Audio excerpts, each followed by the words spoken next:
Get it a lot from people that spend, especially e-commerce, and people that spend a lot of time online. And my strong recommendation is they get offline and use FedEx, Postal Service, UPS, your delivery people of choice. So let's say you are having a online event, and you're going to have 10 people, and it's a round table virtual coffee.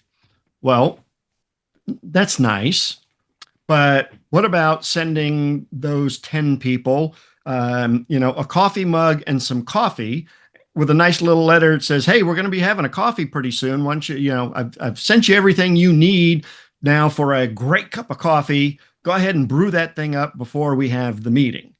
And people will be like, everybody gets a coffee mug every now and again, but they don't usually get the coffee, and then they don't get the instructions to tell them what to do. So you gotta, I mean, this is like a mini sales letter, but you also have to tell them step by step. Okay, the reason I sent you the coffee cup, we're having a virtual coffee. Go make the coffee. Uh, you know, um, because I mean, most people are not going to bust out your branded coffee mug on New Year's Eve when they're having a party. It just ain't happening. But they might have it on their desk, and maybe it become if you get them to use it, maybe it becomes their go-to mug. Who knows? Um, but you really got to get as much as you can offline, because that's where you can make the impact, because nobody's doing it. I mean, at all. E-commerce isn't doing it. Well, I mean, a couple of e-commerce brands I'm working with will do. I've got a luxury shampoo manufacturer who's one of my clients, also does some stuff with all natural hair growth.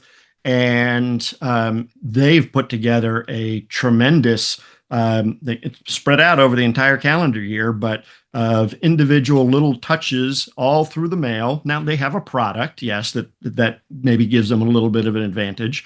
But some of the stuff they send them is just, they'll like a little recipe card, and it says, here's 9 tips for not having your makeup run, or something silly like that.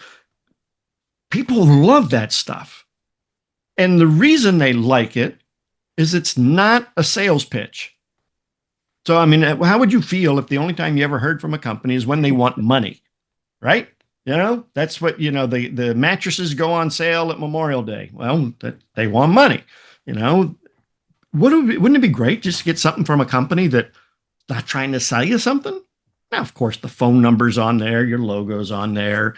Yeah, that's kind of implied. Maybe you should call, but it's not an overt ask for money. So I really think if you want to make an impact, if you want to take a event and really make it memorable, you got to get offline somehow. Yeah, I remember when with the pandemic shutdowns and one of the little conferences that I went to, they sent us like wait, what was virtual now, and they sent us like this little cheese board. That's the only virtual conference I remember anything about was because they had that kind of really human, tactile presence in my mind. I mean, my wife and I still talk about that all the time, Yeah. and You know, completely different.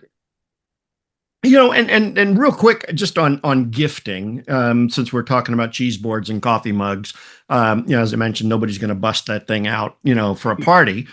But if you gave, so I have a kitchen and bath remodeler, and he's a high-end kitchen and bath remodeler, and we got him. He now gives out a custom, I mean, it's nice, like 2-inch thick cutting board, and a set of Cutco knives, and the family's initials are monogrammed on both the knives and the cutting board. His logo is nowhere on there. Now, those people, just like you, are thinking of that conference with the cheese board.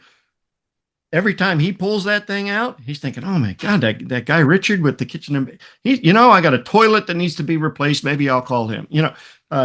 So be thoughtful with your gifts, and not always buy into all of the promotional tchotchkes. I mean, they have a place. Don't get me wrong; they've got a place. But when you're gifting, promotional products are not a gift. It's a blatant ask for a sale.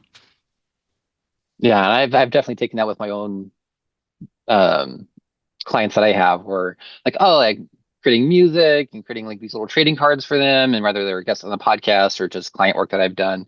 And she's like, oh yeah, it's just a nice personal touch that no one else in the space is doing that just kind of builds that goodwill and be like, oh, this is great. This person is interacting with me in that way. So I love Right. that so much. And it's just so easy to overlook because we're just so focused on putting out fires that we don't think Right. about those kinds of forward Yeah. gestures. And you can do this you can automate this. I mean, if you have a good CRM, that works off of keywords or tags or whatever, you can automate a lot of this stuff, and you could be sending Cutco knives and not even know about it until the bill gets in the next week. Who did I send these knives to? And then you go and you look, oh, okay. Um, so, I mean, it doesn't have to be physical manual labor on the business owner's part. Yeah, and I think that there can be a tension between following patterns and tradition and introducing these pieces of flair. How do you balance that systematic service with moments of surprise and spontaneity that can feel human, even if it is automated? Sure.